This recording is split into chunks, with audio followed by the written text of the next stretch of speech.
Hey guys, welcome to Geek Legion of Doom. I'm Madison Mayhem, and this week I am going to be doing a film called Feed the Devil. Comes out on the 31st of October 2016, that's this year, people. And I didn't really know what I was getting into with this one, except that it was going to be some sort of cannibalistic type film. The tagline reads, Deliverance meets Cannibal Holocaust. Now, halfway through the film I was like, fuck yeah, what a great tagline, that makes sense. And then I very quickly realised that that is not actually the case for the second half of the film, but never mind, let's just jump straight into it. So we only really follow like 3 characters in this whole kind of thing, with a smattering of other people. We have Marcus, we have Stella, his girlfriend, and we have her younger sister Lydia. Now in the first 5 to 10 minutes at the most, we kind of just get a small backstory that's going to set us up for the rest of the film, which is basically that Marcus is a bit of a deadbeat, you know, in and out of prison, all this kind of does drugs, all this kind of stuff. And an old family friend of his father's is going to settle a debt by giving him directions to a patch of land that is basically a patch of land where this dude's been growing some awesome weed. Okay, that is it. That's how he's paying his debt off. He's like, dude, I've been growing this weed.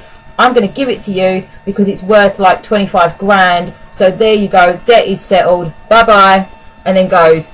And so the rest of the film, or at least the first 20 to 25 minutes of the film, are pretty much a road movie. Okay, they're a road trip thing where Marcus and Lydia, who is stowed away, and Stella are driving out into the middle of nowhere, literally the middle of frickin' nowhere, to look for this elusive patch of weed land.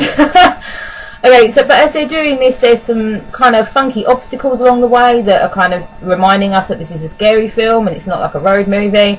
And, you know, they start to get a little bit freaked out. Stella manages to run off because she gets scared, and then she disappears. So from that point on, it's also a movie about finding Stella. They're also, you know, they're trying to find her because obviously as the film goes on, it looks to be that something quite bad may have happened to her, that something might be following them, that they're getting, you know, way out into the sticks and there's not some very nice people around here.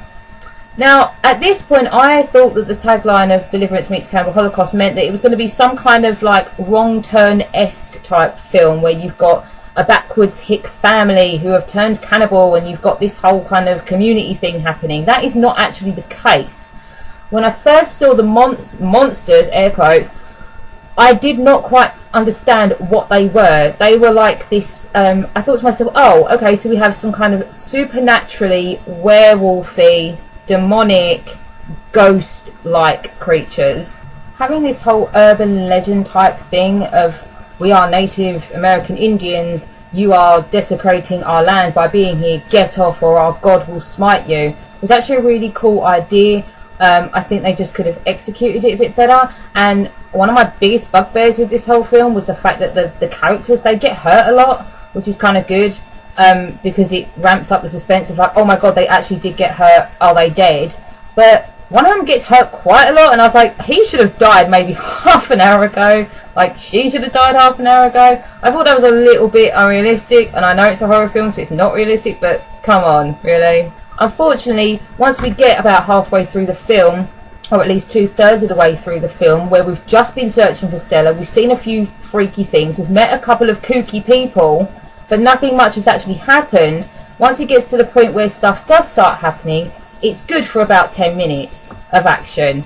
And then it's extremely slow paced, which really let it down for me, because it gets to the point where they have to get out alive, or they have to avenge themselves somehow. And it's extremely slow paced, and I just didn't like that. And it just took me straight out of it, and I lost interest really quickly.